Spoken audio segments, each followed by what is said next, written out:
Some of you have asked me for a studio tour, but when your studio looks like this, it's a little embarrassing to show you around. Well, when Flexispot reached out to do a showcase of their E7 standing desk, I figured it was time for me to redo and re-clean my room. So without further ado, welcome to the MakerMods Studio Tour 2023.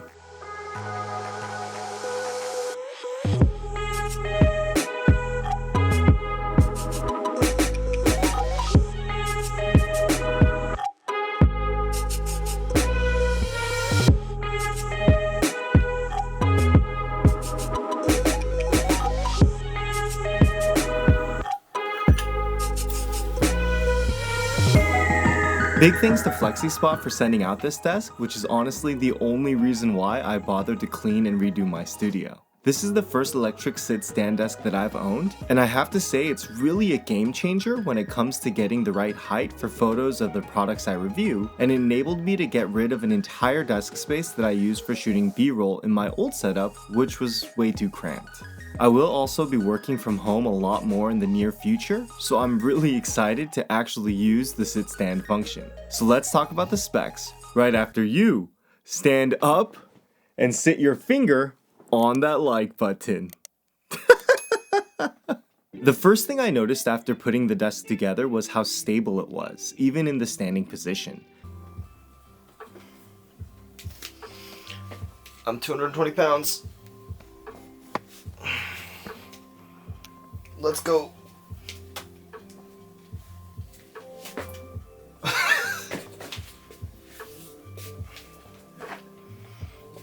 Dang, my room is too small.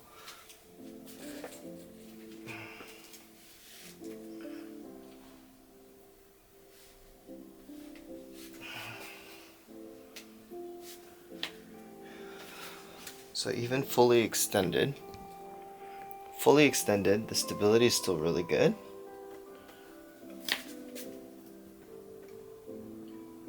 Fully extended, the left-right stability is a little worse, but it's still very solid.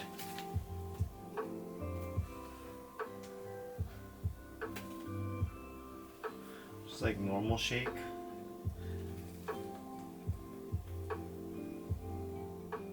I tested both front, back, and side-to-side desk wobble, and I have to say there is minimal wobble, which according to Flexispot is due to the leg design, which uses a unique embedded junction and a carbon steel frame with a column gap of only 0.1 millimeters. The desk has a working height of 22.8 inches to 74.8 inches, but I found my ideal standing height to be around 48 inches, and my ideal sit height to be 27.6 inches for proper typing posture. The motors are really quiet, and I like how the dual motors are actually really fast, going from standing to sitting and vice versa.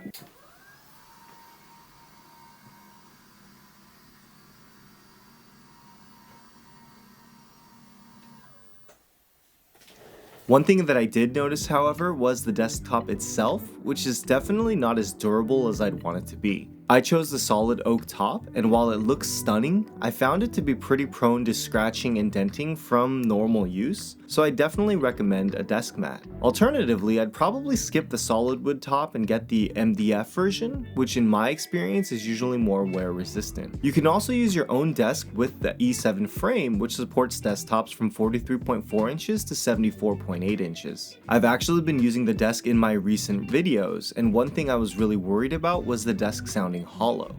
In my previous setup, I had two desktops clamped together with a cork layer in between to absorb vibrations, but I'm happy to note that the desk does a pretty good job of limiting any resonance that you'll find with some cheaper desks. The E7 also comes with a cable management tray, which isn't the best I've seen, but definitely gets the job done. I actually ordered an extra tray off Amazon, but they go in and out of stock pretty quickly, so keep that in mind if you decide to pick one up yourself. The install was a little finicky, and I definitely recommend planning out your desk setup so you can install all your components before mounting the desktop to the legs. I also installed this Vivo drawer, which frees up desk space for my A7 mini and my field recorder, as well as a USB hub. Overall, I'm really impressed by the quality of the Flexispot E7 Pro, and I liked it enough that I picked up another Flexispot desk off Amazon for my mom for Mother's Day. After all, health is wealth. And I was definitely skinnier when I wasn't sitting on my butt all day. You can check out the E7 Pro Plus at the link in the video description below. Thanks so much for watching. I'm MakerMods, and I'll catch you in the next video.